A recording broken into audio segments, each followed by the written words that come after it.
Hello and welcome to the Acuta AOSC Super Series live on the iRacing Esports Network and live on Apex Racing TV. My name is Sam Fitzpatrick, and alongside me to take you through the action tonight is Daniel Leeds with Scott Newton on the cameras. And Daniel, we are at an absolute classic of Australian motorsports, Phillip Island, one of the drivers' favourite circuits all season long. And we've got 150 kilometres to decide who will be the round 11 champion. Yeah, thanks a lot, Sam. Also, welcome to all the viewers. Really looking forward to seeing what Phillip Island throws at us tonight. I mean, it's a very well-renowned Australian circuit. We've got 3 of them here on iRacing. We've already been to one so far, and another one's still to come in the form of Bathurst. But Phillip Island, it presents a huge amount of challenge for these guys. That big sweeping run down into turn 1, and then the hard stops that you've got to pull, especially to come up over the top of Leaky Heights down through 9 and 10. So it's going to present a lot of challenges for these guys, but really going to spice up the racing. Absolutely, properly unique circuit, elevation change, fast corners, a couple of slow corners, as you say, Daniel. So yeah, will be a tricky challenge for these drivers round 11 of the championship, of course. Got special thanks to all the sponsors for this series. They are the guys, after all, who make this series possible. Acuta, the title sponsor, providing rigging hardware and safety equipment. Next Level Racing, doing racing and flight cockpit. A little bit more on them later on as well. Acuta Racewear, doing custom sim racing and also real racing gear as well. Motor and Simulations, who have VR racing centres all around Australia. Night Rider Designs, creating personal liveries for drivers and teams. Wolf Graphics, who provide personalised stickers and signs. Sam Blacklock Media, who will be doing the race highlight photos for the season. You can check them out on the AOSC Facebook page, of course, and also Race Management Service, helping out with the live race control and setting up all the sessions and stuff like that. So thanks a lot to all those providers. We're currently in a qualifying session, so 20-minute qualifying sessions these drivers have. We're about 10 minutes into that at the moment. We'll then jump into the race. 33 laps we've got today around this moderately lengthed Phillip Island track. 150 kilometres, like all the sprint rounds have been so far this season. The last sprint round we had in this championship, Daniel, the last round we had at all was a fortnight ago. Belle Isle, one of the most entertaining rounds, one of the most controversial rounds of the season. James Scott looking like he was going to finish in second place, I believe coming second to Andrew Gilliam, who did end up winning, but a late engine failure was his first setback of the season. He still has a championship lead, however, for the first time it's put into a little bit of a question whether or not he'll be crowned the champion. Yeah, definitely. I mean, it looked like he had that one in the bag, had built quite a comfortable lead, and unfortunately just lost that engine on the run through turn 1. It has put a little bit of a dent in the armour for Evolution Racing, but they're still holding a very commanding lead in the championship, some 700 points now over Jordan Ross, who was last round's second place runner-up. Harley Haber, probably a night to forget for him, caught up in a few issues along the way through Belle Isle, hoping to definitely make amends for that tonight. Currently finds himself in third, and with a pretty good shot, it must be said, to get up towards Jordan Ross there. Kyle Stokes, Synergy Sim Racing, coming along quite nicely down in fourth, and last week's round winner Andrew Gilliam now promotes himself up inside that top 5. It was interesting to hear from Gilliam last time out how he missed the first few rounds of the championship. Real life Carter as well as Gilliam, so he looked as though he was going to miss a few rounds of this season. But with the current situation, of course, being able to commit a bit more to sim racing, and with the drop rounds, Gilliam has a chance. If he can finish on the podium every round of the season, which is a lot easier said than done, he's got a decent chance at challenging James Scott for this title. Currently, though, he's a little bit further down in the qualifying order. He's down in 9th place. He really cannot afford a bad round, so Gilliam needs to pull out some good times if he is going to challenge James Scott today, who is on pole position, and for this series, Daniel, a monumental gap, 0.3 of a second. The 088 seems to be on good form today.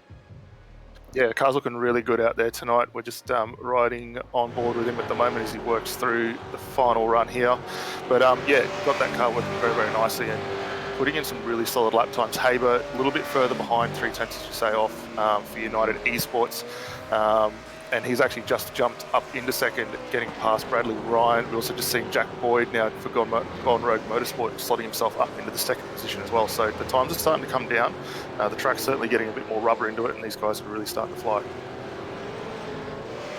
Yeah, I wonder if we could get the temperature up on our screen, just see what the track details are like today. 18 degrees air temperature, 35 degrees track temperature. That is certainly not the warmest, as Scott gets a little bit held up by the 10 right car. He'll be annoyed by that one. But yeah, 35 degrees track temperature at the moment for these drives. So it's quite warm. However, you can see it's 3:15 in the afternoon, so it should be getting cooler as the race goes on. So maybe some good tyre wear for these drives. How do you expect the tyre wear to be like today, Daniel? Do we think it's going to be a massive trouble for these drivers, or do you think it won't be as bad as, say, Belle Isle that we visited a couple of weeks back? No, it's definitely going to play into the cards here. There's a lot of time spent on that left-hand side of the tyre, so definitely see the guys when they do come in for their stop tonight looking to get some new rubber on to help that out. So setups are going to be interesting. I'm sure a lot of guys have worked very, very hard on this, and being it's a local track to Australia, all these guys know their way around it like the back of their hands. So the cars are set up quite nicely, working very well. And I think we'll see, realistically, the tyre life should prevail pretty well. However, the harder they push, the more strain it's going to put on them. Absolutely. Michael Barron, I don't think able to improve on that last time, was about 5 seconds slower. Unique pit positioning for yourself. I believe if you're far down the pit lane, or further, if you're at the start of the pit lane, your out lap will actually count as a lap. So it's a little bit confusing out there. So take these circumstances as a grain of salt, because it might not actually be a flying lap for these drivers. But this is one of the really tricky hairpins, Honda hairpin, I believe that one is. Just struggling to get the car slow. These cars aren't the best at slowing down in the first place, let alone having to turn and brake simultaneously. And then you can really stretch your legs around this part of the track, slightly uphill as well. Almost flat out through this right hand of it. It's all about just positioning the car for the next corner. And then down this hill, I was driving the Porsche Cup car around this place yesterday. So tricky not to snatch a brake, and see a little bit of rear locking as well on the corner entry. Drivers going off on the right as well. It's a pretty clean lap at the moment for Barron, although he's going to come into the pits and will do well to be able to complete one more lap, because we've only got 4 more minutes left in this session. Yeah, it was interesting watching the way that car was manoeuvring, especially over the top of Lukey Heights and then getting out through turn 11. We didn't notice the short shift of the gears, which obviously with these cars being as heavy as they are and as under-tired as they are, you want to try and keep that wheel to spin to a minimum. So maybe we'll see that later on. We're riding on board with Jordan Ross right now for Sinji Sim Racing, going through a lap, so just run out of Siberia. The car on the run up through the hayshed, looking not too bad, gets the nose in quite nicely, and then as he goes for this big run up over Lukey Heights, it's all looking pretty good at this point, and running nicely down into turn number 10.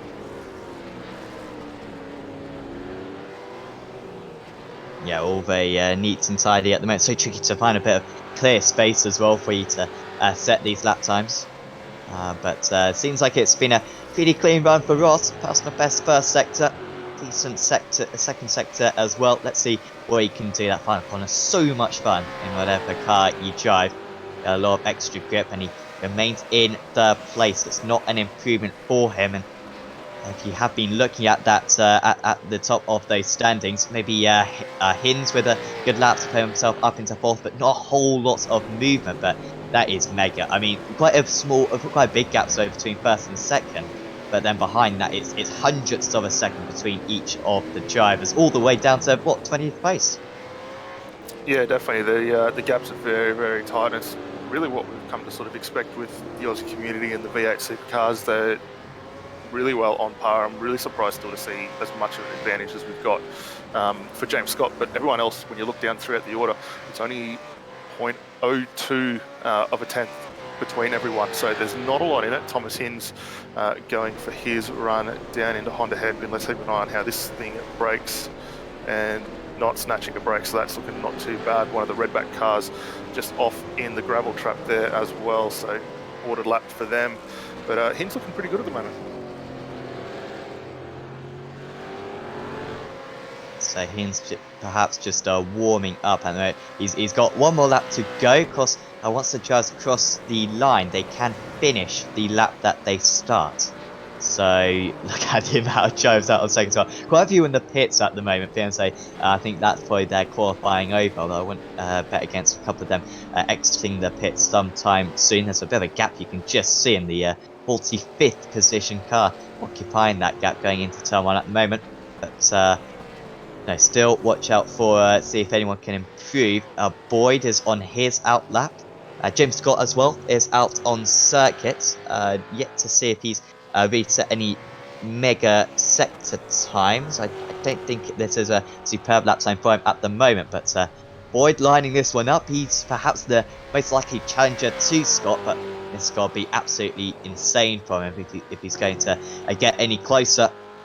And here is James Scott, in fact, and that's going to be the end of his qualifying time. So he set the benchmark, and everyone now on this last attempt has got to try to somehow match it. Yeah, we're going to have a lot of these guys trying to push through. Just under a minute on the clock now. Watching Linsell come through. Brad Ryan on a good run at the moment. A little bit down on his best so far throughout the sectors, but he still has that little bit of time in hand, but he's going to bring that car down the lane. Andrew Gilliam setting up. We might see him complete this lap, maybe have time in the box for one more also.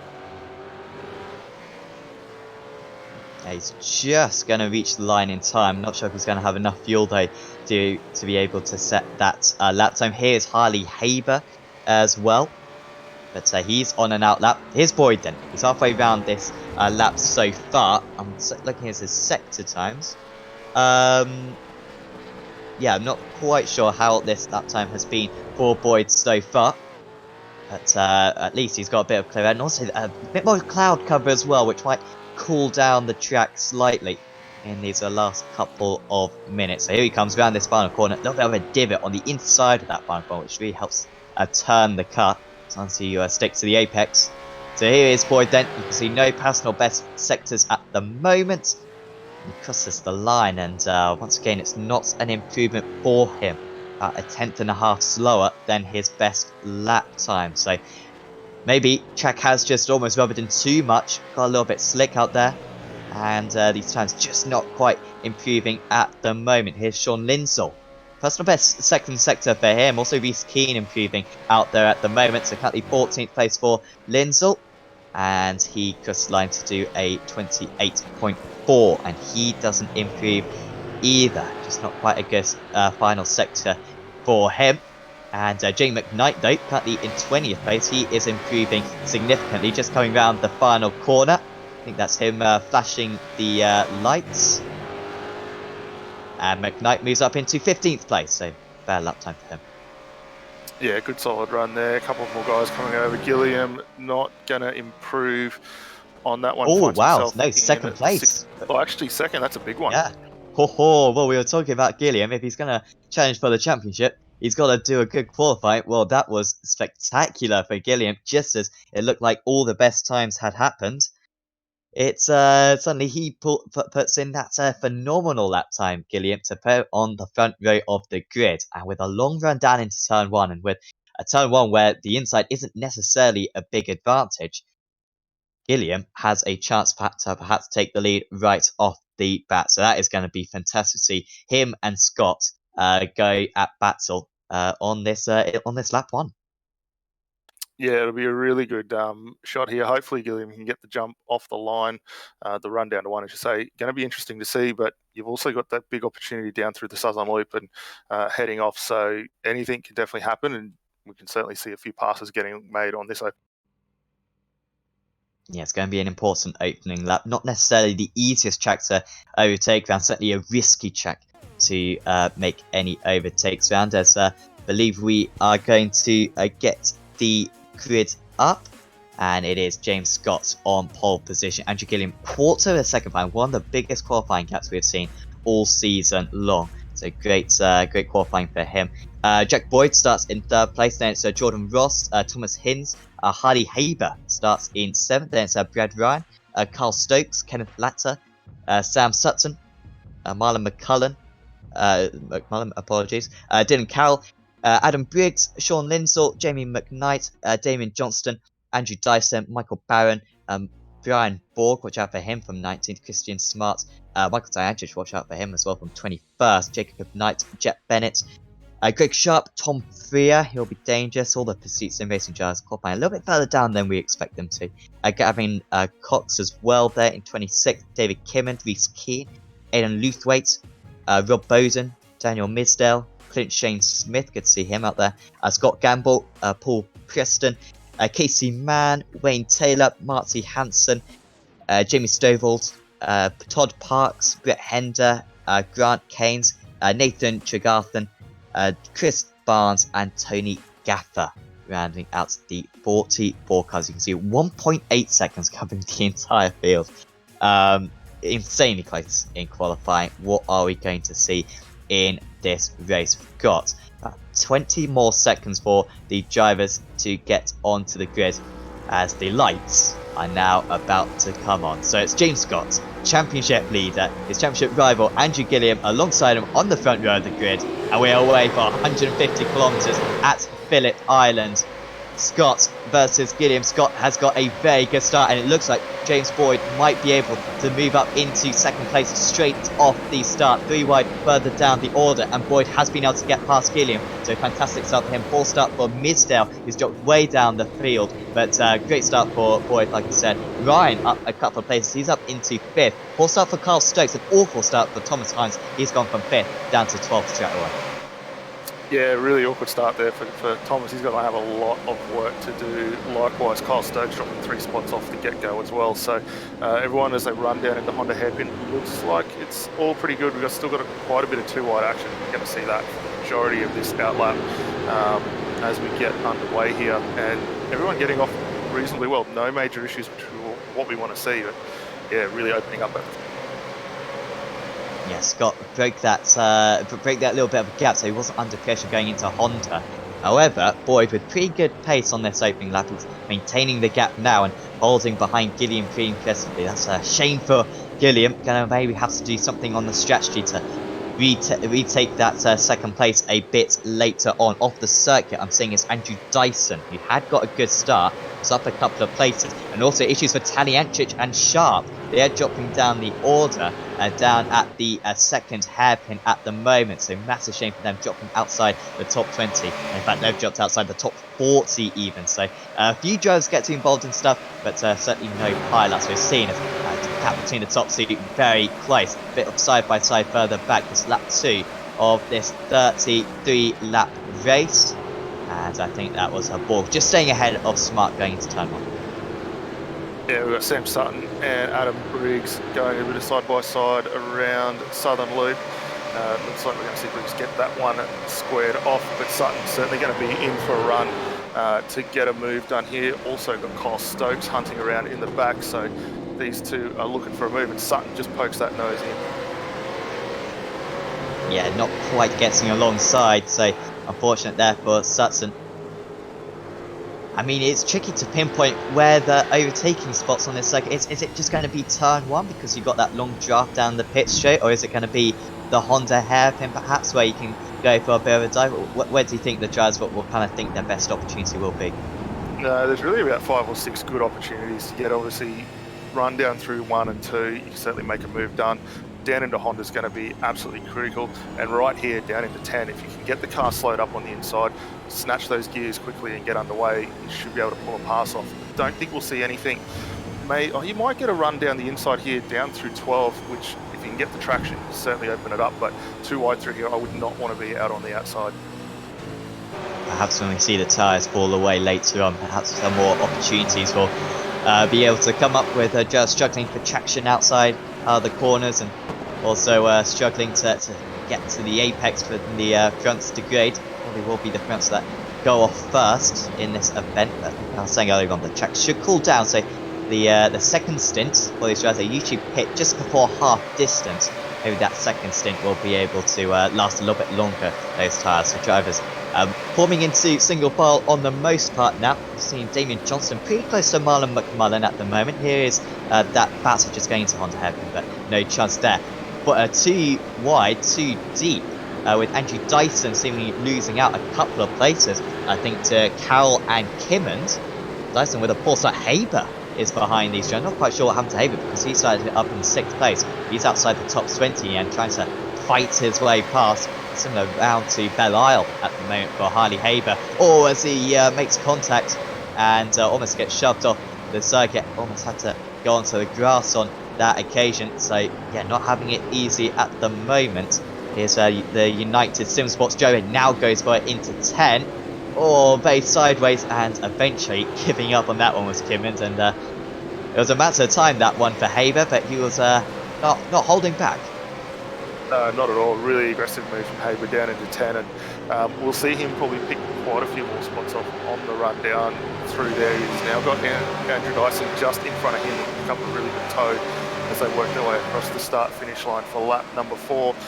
And I wouldn't be surprised if we see him mounting an attack as soon as turn 4 down into Hon.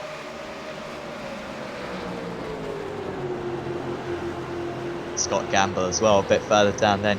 We're used to seeing him actually up 9 places is Scott Gamble, so just a disappointing qualifying for him. Just a quick reminder, by the way, we've had a massive turnout of drivers for this round of the championship, so I believe there's a couple of splits, but 2 very full splits, and to get into this top split you've got to set a very good qualifying time, so properly top drivers as we see Bowden go for it on Gamble. And Bowden, despite the fact that he's missing the boots of his car, has got past, however, under pressure. Now all contacts for Gamble, and man goes alongside. Wouldn't be surprised if he maybe has to give that place up, and there's more contact now, and I think now Stovall having to get out of the throttle, and Preston benefiting from it. A lot of aggressive driving, particularly around this part of the track. Yeah, poor old Scott getting a bit pinballed around there on the run up through the hay shed. He will recover and just needs to settle down a little bit and move his way up. He's already up 12 spots. He's got Casey Mann just in front, who saw that final little bump and run. That may get the eye of the stewards, but at this point potentially going to be play on. Aidan Litherwaite for City Sim Racing working his way out. Not a name I've seen a lot in the V8. Very predominant in the GT ranks, and good to see him out having a really solid run as well. Gavin Cox just leads. Oh, that's a massive crash down the pit straight, and I wonder if we're going to see a safety car, because that was Jet Bennett, and that is going to be a very long drive for him to get back to the pits. It seems like he's alright with Bennett. He's going to be able to limp that car around, though there's another driver involved as well. Or is that Bennett off the circuit? Apologies, that's Bennett off the circuit, and I think, Daniel, we might see the first safety car of the day. Yeah, we're just going to jump back to a replay as we watch these guys working their way down through turn 12. You can see one of the Stealth Simforce cars involved in that actually gets rotated mid-corner, and just the innocent bystander there that just gets picked up and hit with that car. So Bennett has towed back to the pits. Have we got a safety car? Yeah, I'm not seeing a safety car at the moment, as we see how this incident kind of kicked off in the first place. Oh, sorry, this was Haber going off the track. We were talking about how aggressive he was being. I was seeing him swap positions a few times, perhaps getting too aggressive on that occasion, because he ran out of room. Yeah, I'd say a really wild ride there for Haber. Out on the outside, we're just cutting back just to get another look at that crash. And there you can see it looks like one of the EXG Motorsport cars involved in it, one of the Stealth Simforce cars I think involved in there, and then we saw what the end result of that was. So pretty unfortunate for both those guys. Lucky we didn't see anyone else further involved in that, but racing still continuing on here. Yeah, I thought that was going to be a safety car, but seemingly not the case. We do have Tony Gaffer currently in the pits as well. Only a couple of retirements so far. Bennett, Gaffer, and Midswell's actually carried on going, so I think he picked up a fast repair and after pitting on the opening lap of the race. So we're recovering all right right now. There is, I believe, a 1 lap down at the moment, so it will be very soon. Still James Scott with a 1.8 second lead, Andrew Gilliam in 3rd place, but Jordan Ross, he's looking pretty racy at the moment, up there in 4th, only 0.3 of a second behind the 3rd place man. wonder if, well, Gilliam's not going to be an easy bloke to overtake, to be honest. I'm a bit surprised that Gilliam hasn't got more pace than this. He was so good at Bella, and he's been so strong at the rounds that we've seen him so far this season. I thought he'd be faster than Jack Boyd, to be honest, but at the moment, Boyd seems to be able to keep him at arm's distance.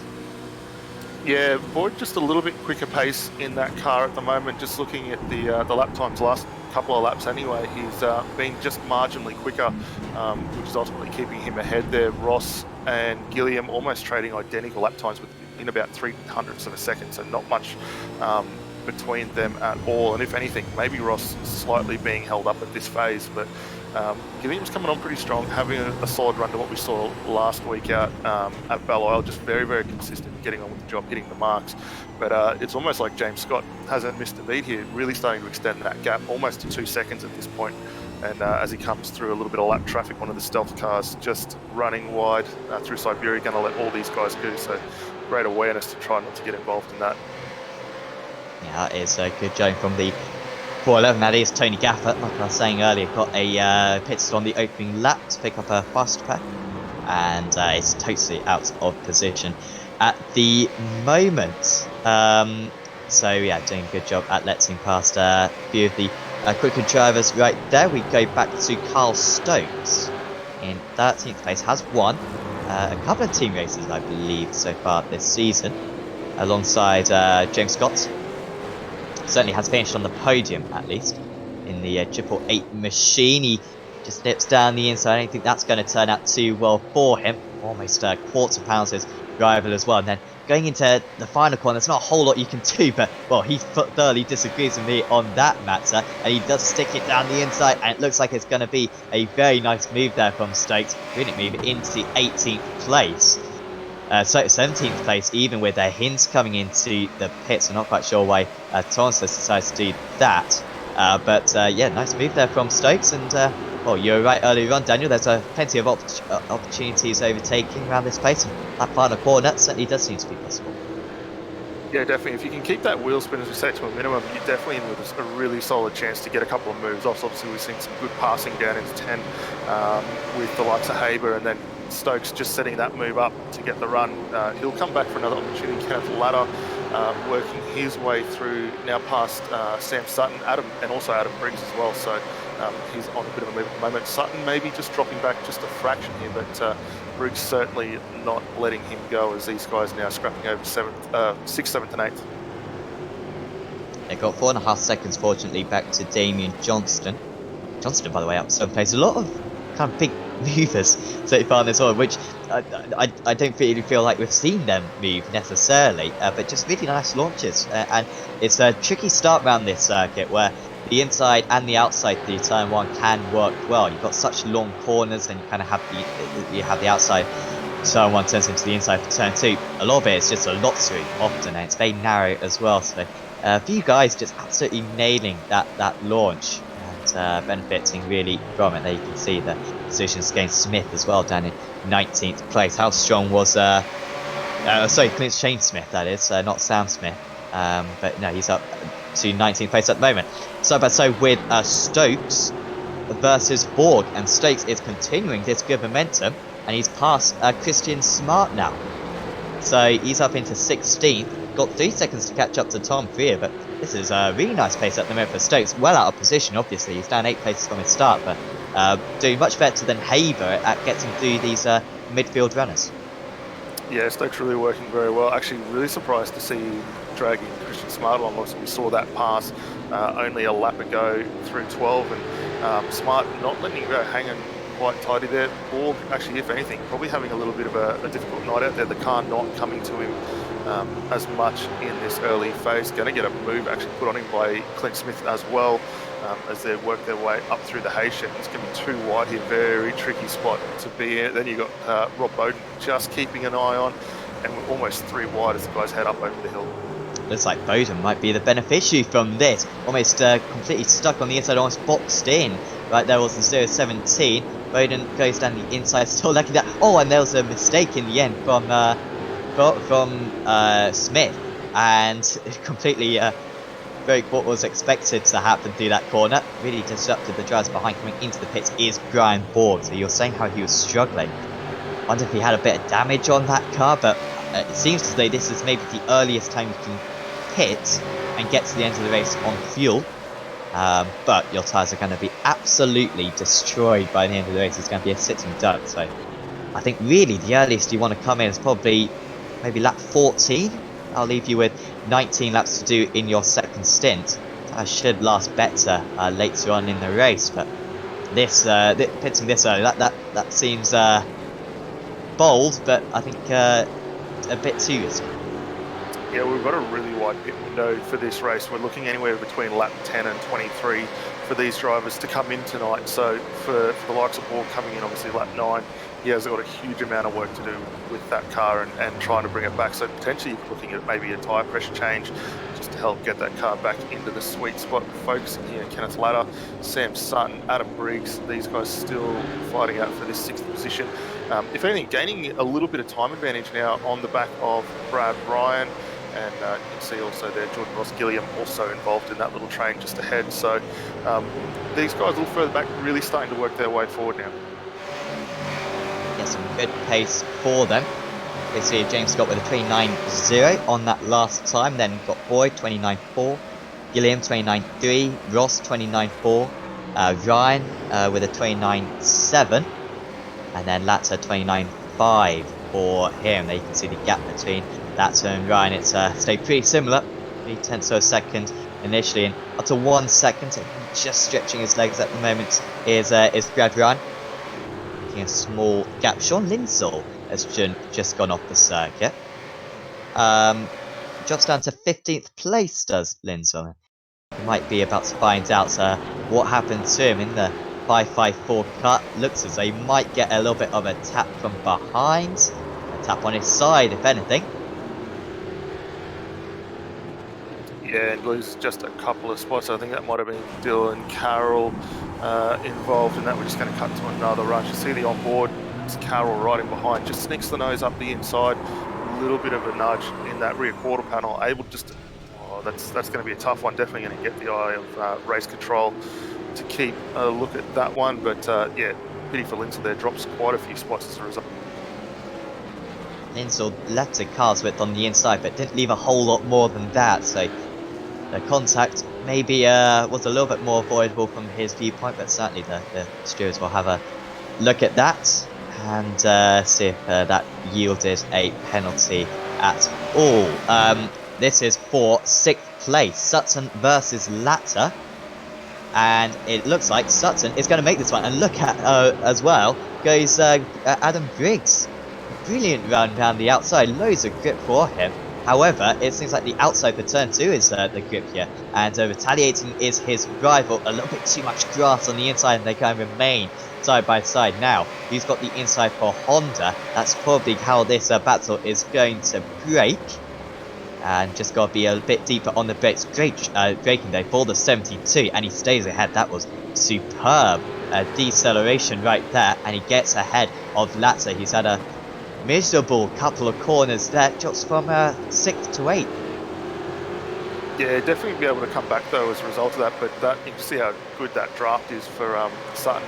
Not only was he able to get past, he was also able to pull along Briggs there for DPR Racing, and both of them managing to work their way up. We're just seeing the 888, which was that car of Dylan Carroll. He will get a redress for the contact that we just saw before. So a little bit of an issue there. He's going to have to drop a couple of spots just to allow that Mark 1 car to come back through and regain his position. So we'll see how that unfolds. But yeah, for the guys up towards the front, still pushing on. Our race leader though, James Scott, continuing to extend his run out the front. The gap now out to 3.6 seconds as we just see our 2nd, 3rd and 4th all come into shot just right behind, running through turn 1. And he's really working that car quite nicely now. Lindsall's off the circuit again. In fact, he's coming to the pits. What if he went off the circuit coming into the pits? It is a tricky pit entry and a tricky pit exit around this place. Very narrow on both of them. I think I always had controversy in the pits. I remember Marquez getting disqualified that year in MotoGP. I think it was 2012 2013, I want to say, where he got disqualified for changing his tyres too late. Just the most stupid reason you could possibly do. It's always a bit of controversy around this track, and the pit exit is so tricky as well. I think perhaps just messing up the pit entry on that occasion was Linsell. Also, Luthwaite coming into the pits. We're well and truly within the pit window now. At 13, you'd have to do 20 laps on your next set of tyres, but might be worth it if you can get a few places up. We haven't seen a whole lot of overtakes so far today. We've seen overtaking possible, certainly much more possible than we saw at Belle Isle, but certainly anything but easy. Here's Michael Taliancic. You can guarantee he's not going to come into the pits early. He will stay out, I think, as long as possible. Probably will go to about lap 20 in this race. Us to extend the tyre life and then be quick at the end of the race. But once again, Taliancic's qualifying, letting him down. I mean, this is a guy driving for a team at least, but apologies. But he's finished in second place. They've won this season in team races as he has a little bit of a look at Keane ahead, but in these sprint races, not quite nailing the qualifying to allow him to challenge for those top positions. No, just struggling a little bit there. We've just seen Jacob Knight also ducking in the lane as well. But Taliancic's been a very consistent driver. May, as you say, just struggled maybe a fraction in the qualifying. If anything, right now looks to be getting held up a little bit by Reece Keane, who you can see just in front of him there. But that car at the moment just struggling maybe a little bit for grip and drive to get going and get that move done. But very uncharacteristic for Taliancic. Currently down in the 22nd. We'd expect to see him a little further up the order at this point of the race. McMullen's come into the pit, so I think that was from maybe 12th place-ish. So he wants to roll the dice, so watch out for him. He might be able to move up a few places, I reckon. When he comes back up, might be up into the top 8, might be able to challenge the likes of Sutton and Briggs and Latter a little bit later on. Here is Andrew Gilliam, then once again, as Jordan Ross comes into the pits. So, into the pits from 4th place. Yeah, we'll need to keep an eye to see where he feeds back up after this stop, as that will now release both Boyd and Gilliam, so they're going to go a little bit further. Ross stationary, actually just about to come into the box, and keep an eye on what his stationary time is as well, because that will be really interesting to see. As we see Taliancic and Keane changing positions there, Taliancic's going to redress that. It looks like he's forced Keane just off a little bit. We're going to come back to the replay just to see how that unfolded, but that was down into the turn 10 hairpin.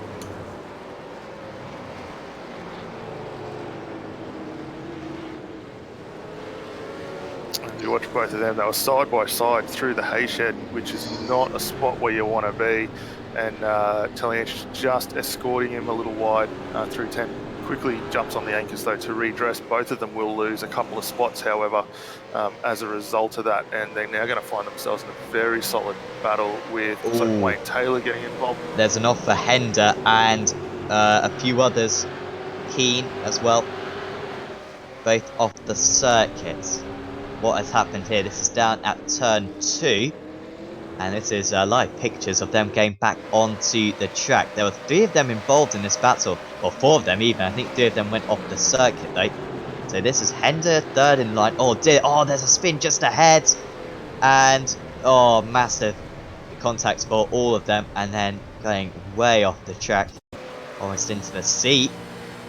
With how slippery the grass is. This was Hender, completely innocent victim. Driver 2 cars ahead spins. He can't even see it from this position, so no opportunity at getting on the brakes in anticipation, and then just skating off the circuit. Yeah, that was Reece Keane actually rotating that car around, and then Taliancic nowhere to go, and then you see Hender unable to avoid that. So damage for those 3. Then don't forget we saw Keane and Taliancic having that issue where we saw Keane getting escorted wide through 10, having to get back on, and then those guys all got caught up. Big bunch of 4 down into 1, and unfortunate run of events there for those guys. Gilliam now out in front as our race leader has come in for the lane for his stop, which we didn't actually see, so apologies for missing that one, but that will release Gilliam. Sutton jumps up into 2nd along with Knight. So quite a few guys now starting to hit this lane for their first stop tonight. Yep, this seems to be the time to come into the pits. Wonder if Gilliam will extend this one. just thinking he may have saved a bit of fuel whilst he was in third place. So his strategy might be to stay out one more lap and then to come into the pits, have a couple of seconds shorter pit stop. Or will he continue? No, he is going to come straight into the pits, Gilliam. So has that in lap been good enough for him? Coming out into traffic was Jack Boyd. In fact, Boyd is currently behind Cox. Don't think he's going to lose too much time. I think he'll be able to get past quite quick. But that might just be the break that he needs. Sutton also comes into the pit, so McKnight now leads this race. Barron is up into second place. These guys should end up just outside the top 10 when the pit stops have all been made. So Gilliam, he's now stationary. How long is this pit stop going to be? If it's under 17 seconds, he might have a chance of moving up into second place. 16.2. So this could be good for Gilliam as he trundles down the pit lane. He is coming out to the pits at the moment. It looks as though it's not going to be enough, though. Boyd will stay ahead. Gilliam just didn't do enough with that in-lap. The traffic wasn't enough for Boyd, and in the end it's quite comfortable for him. Ryan in a distant position there. That will turn into fourth place in a bit.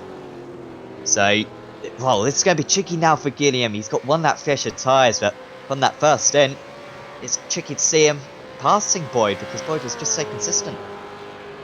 Yeah, certainly going to be a really tough run for him, and looking at the pace that we're seeing in these cars at the moment, Gilliam just able to get on. So there's a move in the background. Briggs and Sutton down into 4, and we'll keep an eye on who gets through. It looks like Sutton able to actually gain a spot from those guys. They're fighting over that 9th position. So these guys have been inseparable recently. Both come in for their stop, and yeah, going to continue their fight on throughout the course of this race. I'm just trying to think who was ahead beforehand. I think it was Sutton who was ahead, wasn't it? He had a couple of good corners. I think overtook Briggs earlier on. As McKnight's into the pit, so Freer stays out. Freer, who started down in 25th place. I was saying how his qualifying was quite underwhelming, along with a few of his Pursuit Sim Racing teammates, but performing much better in the race, which is good to see. I wonder if has Taliancic stayed out? No, Taliancic has actually come into the pits. I'm surprised by that. So he's the only guy yet to come into the pits. Actually, is Spear. They're really extending it. Lap 18. It's not outrageous. I mean, you'll have to do what 14 laps later on, so it won't be a really short second stint. But might lose track position. Will certainly be one to watch though later on. Could well get the fast lap as well later on in the race with those very fresh tyres. Yeah, definitely. And I mean, we saw Taliancic getting involved in that rotation of Reece Keane there, so he's coming pretty quickly to get that car squared away and back on the road. Michael Barron starting to move in for a really good run here. Closes up on the back of Harley Haber. These guys now running down into turn 4, so just getting through Stoner Corner down into Honda.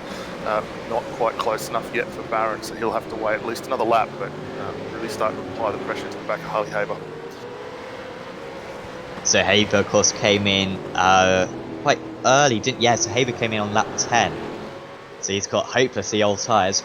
By the way, you can check out the live timing, which has all the pit info, so how long the driver spent in the pits, the lap that they pitted. It's really useful in races such as this. That is in the description below. Of course, provided by SDK Gaming, who also provide all the overlay stuff. So certainly do check out their products if you want to have an overlay similar to this. You can customize it as much as you like as well. It's all very useful software.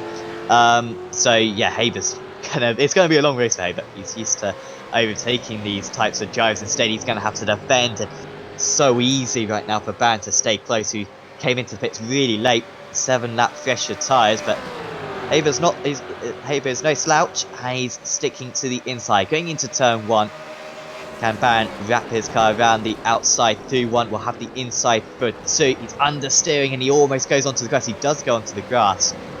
And Haber holds on. I can see this chain forming up in a bit, Daniel, because Haber's got no interest in the cars ahead. He's not going to catch up to McKnight. And you see 5 drivers behind him. I think this could be a 6-car train basically. Yeah, just struggling a little bit for Haber. He still set a cracking time last time by 1:29.56. So still quite a bit of pace in that car, but just struggling to get it up there a little bit further. As we see Scott Gamble just on the replay, working his way through, down through turn 2, runs that car a little wide and actually runs it off the circuit. So he will get it back underway, but drops a few spots as a result of that manoeuvre. But yeah, for the guys up the front, just starting to struggle a bit. Haber, we should see him close in on his teammates, and Jamie McKnight there, so that's definitely potential. But I mean, don't forget, he struggled very early on in this race, dropped a long way down, and it's been a really good recovery drive so far for him. Keating Man has had a good race, up 13 places, one of the highest gainers of anyone. By the way, Jordan Ross having a very slow pit stop. 56 seconds I'm saying for Ross, which is about, 40 seconds longer than everyone else. Not sure how he would have done that. Maybe unsafe pit entry, but then that seems a bit extreme, to be honest, for Ross. So that's a shame for him. Here is Haber again. Oh dear, I think those tyres are really costing him. He said they might be able to catch up to McKnight, but I honestly think, just with the age of these tyres on that last lap, he was 8/10 slower than McKnight. And now that he's defending as well, they've got Dylan Cowell as well on the back. Haber going defensive. Can Cowell just nip his car down the inside here? No, stays behind in that third in line. They did at least outlap the likes of Linsell on that last lap. Linsell, Smart and Dyson having their own battle in a tree. If they guys start working together, I think they might be able to join up to the back. You've also got a fourth in line there. As Tom Fear finally comes in. Tom Fear is only just coming to the pits. I took it for granted that he'd come into the pits on lap 18. But staying up for 3 laps longer than everyone else. He is going to be so quick towards the end of this race. He will come back out, I believe, in about... I think he'll be around Stokes. Around Smith, maybe in about 20th place. But yeah, like I said, we'll be very quick towards the end of this event. Yes, Freer back running then. He is just coming away from his pit stall and will be exiting the pits very soon.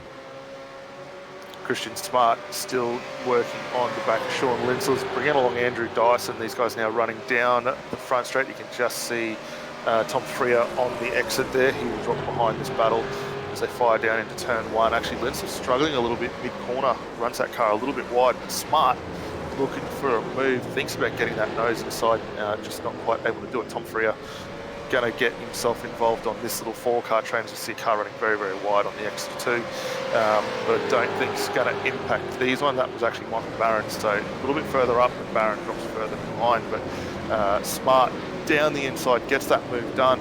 And actually look at Andrew Dyson then, he gets the nose up, going to potentially almost take 2 spots here. Yep, and Fear as well with the fresh tyres behind. I think he will be easily passed as well, so keep your corners for Smart. Look at Fear with the extra traction that he's got. Those tyres still warming up, but he's got so much more grip. Oh, side by side just ahead. Oh, and now contact. Oh, Tom, well, now he's waiting for his rival to get ahead. So you can overtake him in a couple of corners. So good thinking there from Fear, but that was a bit unnecessary from him. He was going to make the move anyway within a couple of corners and then just going in a bit too aggressive. I'm sure he'll be passed very, very soon, perhaps into... So one further up, McMullen up into 9th place at the moment. He's ahead of Jamie McKnight. They're both catching up to... I say catching up to... They're certainly in a train behind... Damien Johnston. McKnight was the fastest of these guys on that last lap. By the way, we also saw a little bit of a... well, you didn't see, but we saw kind of the aftermath of a bit of a collision between Barron and Carroll on the last lap. Carroll gets him past Barron. So he's up into 12th place, and Carl Stokes is now very close. That was the battle with Harley Haber that we were watching a little while ago. There you can see, so actually McMullen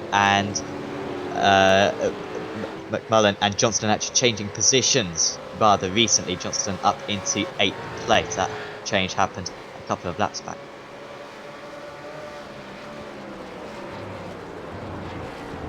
McMullen pitting on lap 13, so one of the early drives in, whereas Knight pitting on lap 17. Certainly those fresher tyres seem to be helping out a lot of guys. Here was how Johnston got past. That was a good move. Oh, a little bit of a lockup, but that was gutsy on the brakes. This is the second way you want to be good on the brakes. Certainly very appropriate that Casey Stoner has this corner named after him, because he wasn't bad around this circuit. I believe won a couple of times, and yeah, certainly one of the most spectacular riders ever to watch. And Well, Johnston got ahead. he won more than a couple of times. He absolutely dominated here in the days of Ducati, and then again with Repsol as well. So very appropriately named Stoner Corner there. And I mean, could you say two great riders from Australia getting two fantastically quick corners named after them, both Doohan and Stoner? What more could you ask for? But Rob Bowden now coming through 20th. He's just got past Clint Smith, and you just see Casey Mann closing back in as well after his earlier issues. So these guys a little further down the order probably than where they'd want to be, but all of them up 10 spots from where they started. So it's been a fantastic run tonight. Bowden running a great tribute livery for Anzac Day, remembering the Australian Diggers there. Nice to see on that car as well.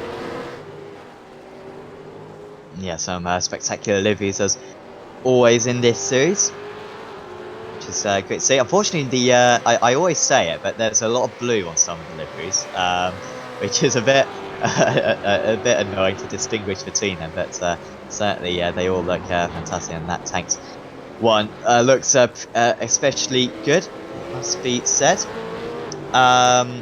Stokes, by the way, getting past Barron quite recently, so Stokes is up into 13th place now. He'll be onto the back of Dylan Carroll pretty soon. Out in the lead, by the way, I guess we haven't tuned in on him for a little while. James Scott's 5.6 seconds ahead. This has been one of the best drives I think we've seen all season. The fact that he managed, because we're seeing this pace from Stokes, apologies, from Scott so far this season at Silverstone was very notable. But we haven't seen him dominate in qualifying as he did do earlier on, and then he has held on to the lead for the entire race, and it's just been 0.2 of a second every single lap. Jack Boyd has driven exceptional. I'm not sure if Jack Boyd could drive any better than this. He has not made any mistakes, massive credit to him, but Scott has just not made any mistakes, and has just been edging out that gap, and it's opened up to 6 seconds now with 10 laps to go. Yeah, it's basically James Scott of old. I mean, we say old. He's only dropped a couple of races here and there, and that really unfortunate one last week out. But yeah, really consistent display. The car working fantastically well, and obviously we saw that 2/10 gap that he had through qualifying, and he's just continued to put that in over the course of this race. Still 2/10 quicker for his best than what we're seeing from the guys further behind. Boyd a little further back, but while Boyd, Gilliam, and are getting involved in some good battles, it's just allowing Scott to continue to extend that gap. Sutton catching up to Ryan a bit. That gap's down to 1.4 seconds. Remember, Ryan was I think Ryan was battling for second place earlier, wasn't he? He was much closer to Boyd and Gilliam than he sits now.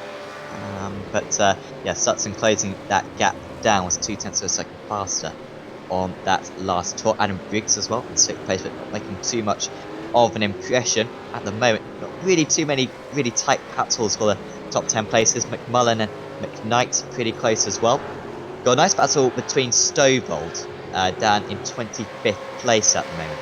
He's got Luthwaite, Preston, Knight and Ross all behind him. Jordan Ross, what a miserable day it's been for him. Like I said earlier on, with a 40-second extra long pit stop. For reasons we're not quite sure on, but he's just trying to recover as many places as he can, recover as many points. Second place in the championship, I believe Ross was going into this round. Not sure if he'll be there anymore. Well, plenty of opportunities for position changes, I think, in this train. Oh, as we see Ross go for it, and he's down the inside and straight past Knight right there. Yeah, it was literally going to be a damage limitation race for him to get through. As we're seeing Scott Gamble there in the background just running wide on the exit of forward. Might see if we can find whether there was some contact involved in that or whether it's potentially a self-spin. But for Jordan Ross at the moment, while he is as far down the order as he is 23rd, 22nd currently, it's all about scoring those points. He's got his teammate Lithwaite just a couple of cars up, potentially might help him out there, but he needs to get every point that he can going on for this championship.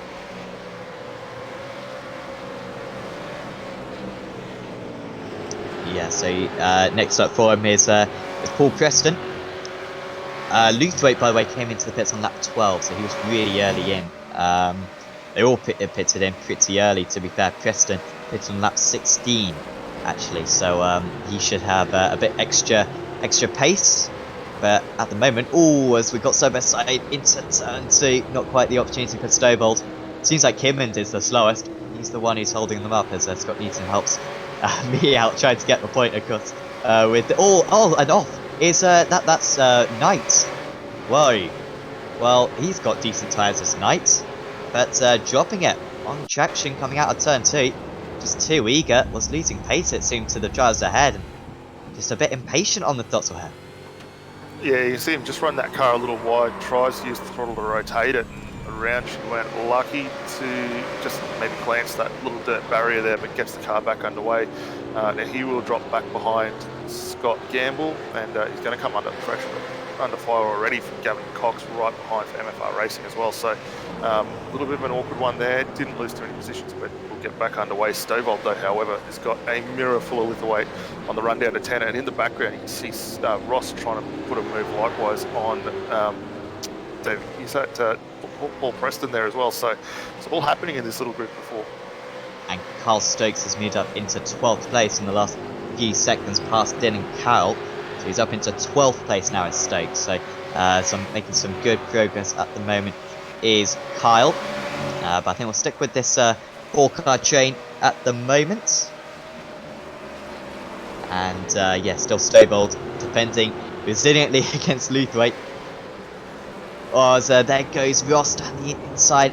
Always looks as though driver's going to make a move into turn 2. It's a little bit tricky with your eyes, but actually he was going for a move in the end. Was Ross, and he's got the inside for Stoner, and then has the move covered for Honda as well. So now third in line is Ross. You back him to make up these couple more positions as well. Doubt he can get any further up the order. Only got 5 more laps to go after this one. But he's looking much better, just taking those tighter lines, which is always a sign of a driver who's got a bit more confidence, a bit more grip in that machine. And he's already setting sail. Luthwaite, if Luthwaite can get past Stovald now, then he might be able to make a bit of a break for it. But look at Ross already having a look into the hairpin. Yeah, and Ross just closes up a little bit further on his teammate there. Luthwaite's likewise doing a fantastic job trying to look for that move on Stovald just ahead. They're going to get the opportunity now with the draft. They've already broken off from Paul Preston. So these three are really looking in a good position. Now, let's see whether there's a change of position between the two teammates on the run down to 1. And I don't think we'll see a cheeky little drop there, but Ross right down the inside going to get that move done. Oh, and way off the circuit. That's a long way off for Luthwaite. I don't think there was contact there, but just way overdrove it seems, and with the slippery grass, he's dropped behind Scott Gamble as well, down into 28. Wouldn't be surprised if Knight gets past as well, but it seems as though that was where Luthwaite will stay. So Ross now up another place. And, well, if anything, I think Stovald will probably be the easiest move to make, because he seems to be the slowest in this change. Credit to Stovald, to be honest, whilst everyone else behind him in this pack has made mistakes, he's kept it very solid, and looks as though he might only lose 1 place after all, as we see what happened to Sam Sutton, how he managed to get past Brad Ryan. Yeah, Sutton there, it's a nice run down through 1 into 2. Looks like Ryan actually just loses it, runs that car very wide mid-corner, and pretty well opens the door for Sutton to come down through. So an easy pass there for Sutton. I think Ryan really starting to struggle now on those tyres. Yeah, perhaps that degradation is expected him now. These tyres are as old now as they were at the start of, or at the end of the first stint. So they have spent a while on these tyres now. And just does seem like Sutton's got a lot more pace. Another good round for Sutton. I believe he got a podium. Oh no, maybe he didn't. No, I think Sutton spun on the last lap at Belle Isle, if I recall correctly. And finished outside the top 20, I think, in the end on that one. But was having a very good race up to that point. was Sam Sutton, but he's having a very good race today as well, in 4th position. Still got that. As I think Ross has got past Staygold. Ross is up into 24th position now, and that was always going to happen. I think next up for Ross is Kimmond, 2 seconds further up the road, and I think Ross will actually probably catch up. Got 3.5 laps to go, and I think he's about a second and a bit faster lap, so certainly will catch. Not sure if he'll have enough time to overtake though, but certainly it's been a very good recovery from Ross. You think if he hadn't have had that 40 seconds extra long pit stop, that would put him with Sam Sutton for 4th place. That's how good it could have been for Ross. Maybe even a podium he could have challenged for, so really what could have been day one. Yeah, definitely. I mean, he was in really good contention early on, unfortunately, with that stop. But yeah, he'll come back. The Synergy Sim Racing team very, very good. Definitely currently carrying some really good pace in that car. It was already 18th second last time by, quicker than Kidwan just ahead. So he's certainly going to close that gap in. Might see him in for another spot into that preferred opportunity down into 4. Up into 2nd, however, it's starting to get really tight here. Jack Boyd, Andrew Gilliam fighting over. They're just working their way out of turn 10. You can hear that little short shift for Boyd. He tries to keep those tyres underneath it. Getting some good traction, actually able to start extending the gap just a hair as they run down through 12. Both cars get in towards that apex quite nicely, which is good to see it this far into the race. And if anything, Boyd has the slightly better run, and I don't.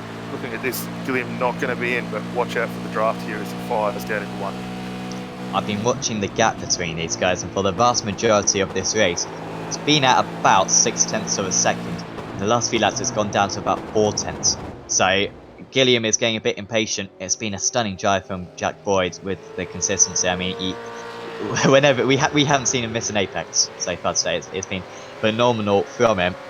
And Gilliam, probably the fastest driver, certainly was in qualifying, albeit by a matter of hundredths of a second.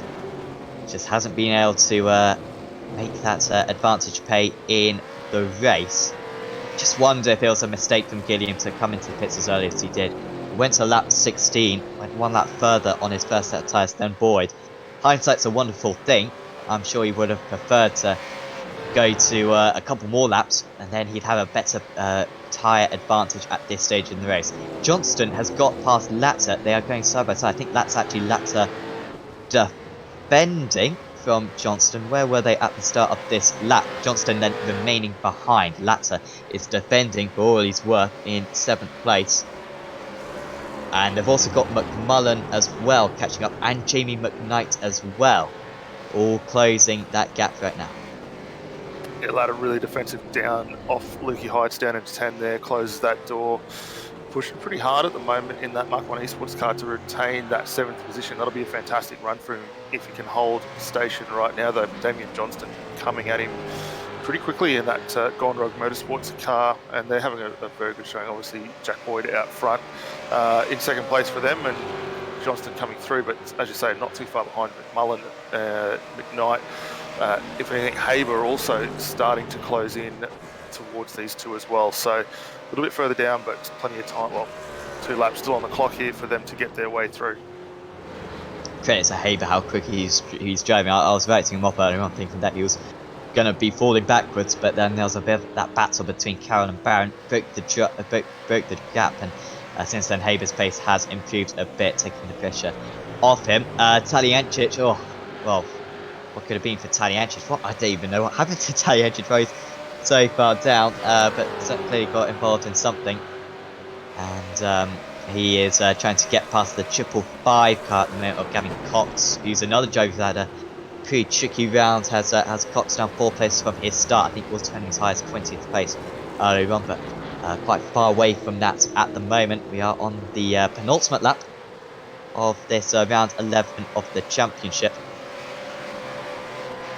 As James Scott, in fact, actually starting the final lap. These guys are 3/4 of a lap behind. There goes Taliancic into Honda, and not defending it too much there. It was Cox probably wise thinking. Taliancic will try to pick off a couple more drivers. He's got Knight and Luthwaite, who Really ought to be, well, certainly Knight had a spin earlier on, of course, that turn 2.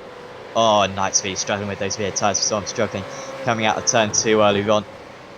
Didn't pit particularly early, did Knight necessarily, but maybe it's just overdriven it, and Taliancic visually is closing that gap in these closing stages. Yeah, you really see that car of the Knight struggling so hard now. But Taliancic, obviously, after those issues that he had earlier on, where he got caught up in that contact with Reese, and we saw them have two goes at each other first out of turn 10, and then again just half a lap later down into 1. He's had a really troubled night to return through. Our race leader, though, James Scott, hasn't put a foot wrong tonight. Runs over Leaky Heights for the final time tonight, down into 10. And he's just extended this gap throughout the entirety of the race, out to 8.5 seconds now, and it's back to form for ERT Racing. Absolutely, after a little bit of a tricky couple of rounds, a tricky Barcelona and a tricky Belle Isle, it's going to be back to the top step of the podium. Round 11, Phillip Islands in the Acuta AOSC Super Series goes to James Scott, and he takes another race victory in. Takes one step closer to that championship title, so it's still decently far away, but that's going to really help out him. In the end, Jack Boyd finishing in second place. Great defensive drive against Andrew Gilliam. Sutton with that late move on Brian will finish in 4th place. Latzer is going to hold on against Johnston in the closing stages.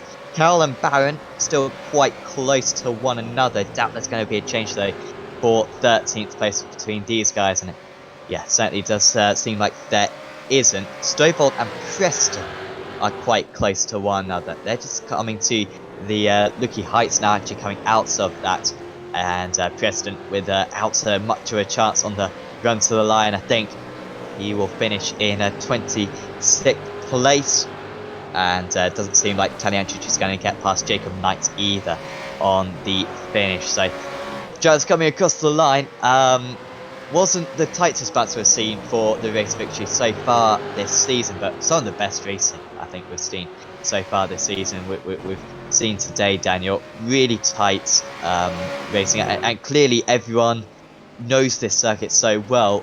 Everyone was very competitive today. It was incredible to see how close everyone was. Yeah, absolutely. Really, really good effort. Reese Keane just crossing the line now in 37th. He fighting his way back after those earlier issues. But no, up and down throughout the field, race really, really solid. Obviously, we saw the fantastic performance from James Scott, not only in qualifying, backed it up again in the race, but up and down throughout the rest of the field, though, everyone was exceptionally tight together. A really solid effort for Jack Boyd coming home in that second position. And Gilliam almost, didn't quite get the win, but again, another podium for him, just continuing to rack those points up in the championship, which is what he needs.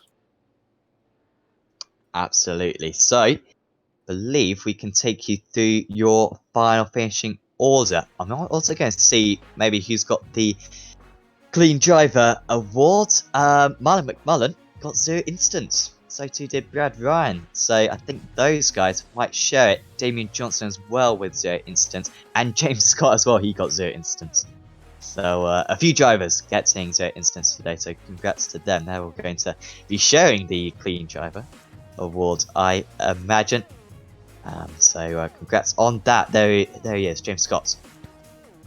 Top of the standings once again, wins by 8.4 seconds over Jack Boyd.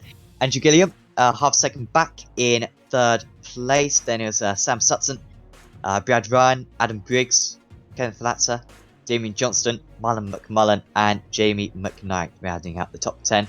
Harley Haber, good drive from Haber to be fair, to recover back up into 11th. Carl Stokes in 12th. Then it's Dylan Carroll, Michael Barron, Andrew Dyson, Tom Freer, Christian Smart, and Sean Linsell in 18th place. That's Brian Borg, Rob Bowden, Casey Mann, Clint Smith, John Ross. What could have been for Ross? I mean, really could have probably got a top 5 if it weren't for that long pit stop. David Kimmons, Jamie Stovold, Paul Preston, Scott Gamble, Jacob Knight in 28th place. And then in 29th, it was Michael Taliancic, then was Gavin Cox, Aidan Luthwaite, Nathan Tregarthen, Grant Keynes, Wayne Taylor, Marty Hanson, Reese Keane, Brett Hender, Simon Vella, Greg Sharp, Chris Barnes, Daniel Misdale, Tony Gapper, and then the retirees were Todd Parks, Thomas Hines, and Jet Bennett. So only 3 retirees, to be fair, which was quite impressive. They do get a fast travel course in this series, but still very good driving from everyone. So we're now going to have the interviews for this round 11 of the Acuta AOSC Super Series. And first up, we're going to have a chat with our race winner today, James Scott. He absolutely dominated up there. Congratulations, James. That was absolutely perfect. I mean, race win by nearly 10 seconds, 0 incidents. Pole position, couldn't have gone any better for you. Yeah, thanks guys. Yeah, it was a bit unexpected, to be honest. I didn't. It's never been really one of my best tracks. So I wasn't expecting that at all. But to come here, get the pole, and get a good start, and lead into turn 1's a massive advantage here, considering the aero wash, and it just heats your tires up. I think that's what happened with Andrew there, with Jack. But yeah, it was very unexpected and a massive relief after a few poor rounds. Well, poor rounds is one way of putting it. I'm sure they weren't too bad for you, but I mean, now in the championship, we were talking to Andrew Gilliam actually last week about the drop scores, how he feels like he still has a decent chance when you bring that into contention. I mean, how are you feeling about your drop scores? You've had that one engine failure, but apart from that, how have your results been this season? Are you dropping any particularly poor rounds? I haven't looked into that too much, to be honest. Obviously, last round, sorry, was a very poor round for me. So that'll obviously be a drop week. Off the top of my head, I think my last poor result was at Oran Park. I could be wrong with that one, but yeah, I'll have to go and do some calculations and see what happens there. Absolutely. And next up in the championship, we head to Road Atlanta. It's another it's another sprint round. You were saying how you weren't particularly strong around this circuit, and yet you still managed to win. What are your opinions on Road Atlanta? To be honest, I haven't driven there in a very long time, to be honest. So I still remember where it goes, but I think I went okay there last time we were there. I do like the track, so I have to get in and do some testing to avoid having another poor round like last week. And also, we've got quite a few rounds now to end the season, so we've got no drop weeks to the end of the season. I think it's 6 rounds in 6 weeks. Is that kind of tricky? Do you get burnt out at all? You found in the past when it takes, that much practice to keep up to this high level? How do you cope with kind of not getting too bored with this car? Yeah, it definitely will be a fair bit of work, obviously, with 6 weeks straight. But I did put a little bit of work in this week because I just more into my driving to try and get a little bit faster. So I think I lacked a little bit in the last sort of few rounds. So hopefully that can translate into the rounds to follow. Well, we certainly wish you the best of luck for that one, James. Before we let you go, is there anyone you'd like to thank? Obviously, you guys for putting on a great show, and our sponsors are Panther Race Fuels, Logitech G, MAR Raceline, and all the AOSC admin. And just obviously a quick shout out, obviously Anzac Day tomorrow, so thanks to all those guys as well. Awesome. Well, thanks for having a chat with us, James. Congratulations on your race win today, and best of luck for next week. Thanks, boys. So that was James Scott winning out for ERT today. Who are we going to have a chat with next, Daniel? Up next, we've got Jack Boyd coming home second tonight for Gone Rogue Motorsport. Jack, congratulations, mate. Fantastic run out there tonight. Looked like you found yourself in some very solid battles throughout the course of the night with Andrew Gilliam. How was everything from your perspective? Yeah, cheers, guys. Pretty long race there at the end with Andrew. Awesome battle. Credit to the GRM boys this week, though. We've had an awesome set, and that race set held on beautifully. Yeah, the car looked to be very, very strong. Obviously, qualifying worked quite nicely for you, and likewise, your teammate Damien Johnson also up in that top 10 as well. But was there something you guys found over the course of the week that really seemed to suit the car a little bit better than what you maybe had earlier on in some of the other? Yeah, I'm not too sure. We've just been trying lots of different things, you know. Fortunately, this quali set turned out to be a good race set with a few tweaks, and yeah, it's just been quick out of the box, really. Yeah, definitely. And obviously, pit stops came in pretty well about where you thought they were going to be. Were you maybe expecting Gilliam to come in just that little bit later, or was there anything you were concerned of with the tyre life towards the end of that stint?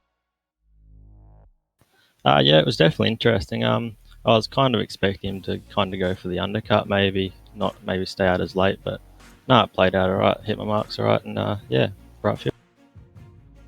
Yeah, and then next week, now we switch from the flowing circuit of Phillip Island. We're off to Road Atlanta. Pretty similar in the sense that there's a lot of undulation change, similar to what we get here, especially over Leaky Heights. But how are you thinking things are going to go, translating from what we've seen tonight to that? Yeah, pretty similar track, same characteristics kind of, and yeah, I love the track really, so yeah, looking forward to it.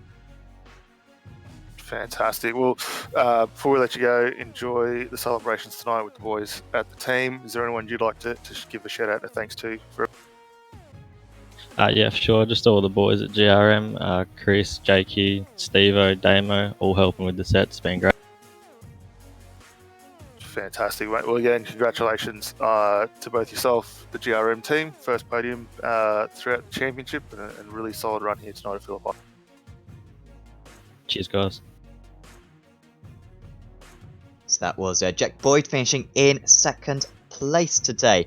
We're next going to have an interview with Andrew Gilliam, who finished in third position. First off, Andrew, I mean, tricky. Well, what a qualifying! You couldn't quite get to James Scott. However, that last lap going from sixth to second, that was high pressure stuff. Yeah, the track was really dirty after like the first 3 minutes in qualifying, and I was chasing the setup every lap. I don't think we quite nailed it, and on that last lap after the checkered flag, it was the first lap I didn't understeer and nick the grass on the exit of turn 1, so I thought I just had to lock into concentration, and I thought this could be the one that gets me into the front of the top 10, because yeah, where I was before, I was worried that being further in the pack, I'd run into a bit more trouble. But yeah, that massive sigh of relief coming over the line and just pipped into second place. Yeah, it's an absolutely superb lap time, that one. But then at the start of the race was maybe when the race was kind of decided for you, because it wasn't a bad start from what we could see, but just a slightly better start for Jack. And then from that point onwards in the race, you just seemed a bit cooped up. You couldn't really show what your real pace was. Yeah, the aero wash was mega around this track. It's the first time I've really experienced it this bad, and I didn't want any sort of I didn't want to risk anything like at the start of such a long race at Phillip Island, so I just slotted in behind and thought I would just stick with the train and see where my pace is relative to the field. And I thought James Scott is definitely the setting the bar for this race, but I knew I was racing Jordan Ross and Jack Boyd, so I just stuck with them. And yeah, when I came out of the pits and I had that lap fresher tyre, I was gaining quite a lot on Boyd for the first 3 or 4 laps, and then I got into that 0.4 to 0.5 second back range, and it just started chewing away. That right front tyre just wouldn't hook up to those high speed corners, and then anything I'd gain on him, I'd lose through basically just the last corner and onto the main straight again. So it was a very tough, frustrating race, but at the same time, yeah, it was quite an exciting race, being so close for so long. Absolutely. Just a word on that pit stop as well. I mean, were you always just going to go one lap further, or was that a specific lap that you wanted to come in? I believe lap 16 that you were going to come in. What was the thinking when it came to that? I was just reacting to the people around me, really. I thought I was saving a bit of fuel in that first stint, so I thought maybe if I ran that extra lap later and I took a couple litres off the fuel, I might be able to jump in front of Boyd coming out of the pits, and I might be able to hold him off on that first half a lap where the tyres are quite undergripped. But I got a big wheel spin when I dropped off pit lane, so yeah, that sort of put me behind a bit. And then yeah, sort of as you said earlier, the race was sort of signed, sealed, and delivered when you're stuck in behind someone with a lot of aero wash. Next up, we've got Road Atlanta. We've already heard from Jack how similar characteristics to this circuit. I mean, how big a change do you make to the setup each round? Will there be many changes you'll have to make going into next week? It's a really high speed section of track. It has quite a lot of tall, high, like it has a lot of camber, a lot of undulation.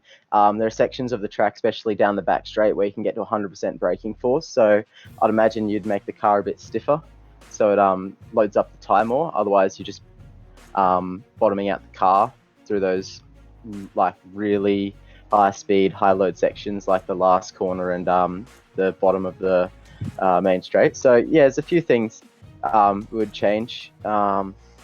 Just with regards to the stiffness of the car, for sure. Well, certainly best of luck for next week. Thanks for having a chat with us, Andrew. And is there anyone you'd like to give a shout out to before we see you off?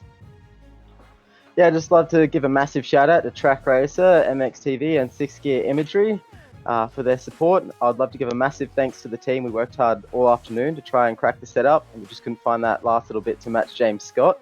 But we'll give it a go at Road Atlanta. And thank you very much, guys, for your... Awesome. Thank you very much, Andrew. And best of luck for next week. Thank you. Have a good night. So that was Andrew Gilliam, your third place driver today for Pursuit Sim Racing. And Daniel, I think we're going to have one more interview, a little bit of a unique one. This. Yeah, a little bit of a unique one. We've got Rob Bowden up here, and Rob, looked like a great race for yourself. First off, love the livery. Very nice tribute there to all the Anzac diggers. Tell us a little bit about how that one came to be. Yeah, thanks very much, mate. It was a pretty good race out there. Not too many incidences, which was great. The livery, obviously with Anzac Day coming up, and you guys posted that you were looking to see some liveries out there. So my teammate Craig Anspatch, who wasn't lucky enough to get in the top split tonight, he qualified on pole in Super Split 2. So he designed the livery for us to use. All of our tank cars, and we had 4 of us in both service tonight. So obviously to pay tribute to the diggers and all that, was a great initiative. And I can't thank the boys from Tanked SRT and Craig especially for making the design. Absolutely. I think it looked absolutely fantastic out there and a great tribute. Now, switching gears from that, we've got the first award. As for many of the viewers out there who followed along, we had some fantastic promotional gear being put up over the course of the championship. Next Level Racing being one of them. And mate, congratulations. You have picked yourself up the Next Level Racing wheel stand presented by Next Level Racing. Congratulations. Oh, no way. I appreciate that so much. Mate, I've been building a race car at the moment to race in real life, so I haven't had any money to put in towards this sim stuff, and obviously with all this stuff going on, I've been pumping into it a lot more. So I bought a $60 wheel and the computer desk, and mate, it'd be lovely to sit in something that's not going to wheel around when I push hard on the brakes. Well, yeah, absolutely. I mean, actually give us a bit of a rundown. What's your current setup that you're running at the moment? And obviously now going to something that's going to be a bit more stable, what are you first going to be changing to fit this? Well, I mean, I've got a seat that I've ripped out of this BMW I'm building, so it's gonna go on a rig somewhere. I've just got a GT driving force, like the thing's a decade old, I think. So it does the job, mate. I don't have the money to pump in like the big rigs that I start seeing on all this E-Series stuff that's going on. But mate, I'm still up here having fun, enjoying my time, and learning a lot as I go. Absolutely, take nothing away from that, mate. Fantastic effort. And again, for Next Level Racing, thank you very much to them for coming on, being a fantastic sponsor of this. I've no doubt you're going to thoroughly enjoy that bit of kit, and it's going to see you maybe move a little bit further up towards the pointy end of this field as well. Yeah, that'd be amazing. I can't thank Next Level and all the boys from AOSC that put this on. It's such a fantastic event, and I thoroughly enjoy doing it every. Fantastic, mate. Well, yeah, we've We've loved seeing you out there. Hopefully we'll see you through many more events. Obviously next week off to Road Atlanta, and I'm sure you guys will have a fantastic run out there as well. I appreciate that. Yeah, I don't mind Road Atlanta. It's one of my favourite tracks on the server. So hopefully keep our nose clean and maybe get a few more tank boys in the top split next week. Absolutely, be great to see, mate. Well, again, congratulations, and let's say we'll look forward to seeing you out on track next week. Cheers, mate. Appreciate it. So that's is Rob Bowden, who wins that next level racing wheel stand. Good sponsors in a series when that's that journey. So really thanks to those guys. I'm sure Rob will really appreciate that one. So next week then, Daniel, we've got round 12 of the championship. I mean, these rounds are really racing on by now, aren't they? 16 rounds overall. Going to be the fifth to final round of the championship. I mean, that is a circuit that is one of the favourites once again on all of iRacing. Interesting that we heard that, I think it was James Scott who said he hasn't been there for a while. I mean, that's one of the most common circuits, I would have thought, but hasn't been there for a little while, and well, maybe will be a little bit of a shock for some of the drivers. Yeah, definitely. I mean, Road Atlanta, fantastic circuit. All in all, for what it offers, very heavily used along the GT community. So I'm sure a lot of the guys out there with huge amount of GT experience going to probably adapt very, very nicely. That being said, obviously the guys at the sharp end of the field are going to pick this circuit up very, very quickly. It'll come back to them quite fast, but it's a circuit that's going to provide a lot of unique challenges. Obviously, the run up through turn 1, it takes you uphill. You've got that blind run through 2, and then you drop down through the S's before you start the long return down the back straight there. So it's a pretty technical circuit in what it offers. These cars are really going to soak up a lot of the camber and the curbs getting their way through, which is going to be great to see. A lot of single file racing, so picking the passing spots is going to be absolutely key there. And like we saw at Belle Isle, qualifying is going to become the key thing. Yeah, will be a terrific round of the championship coming up then at the same time next week, so do not miss it.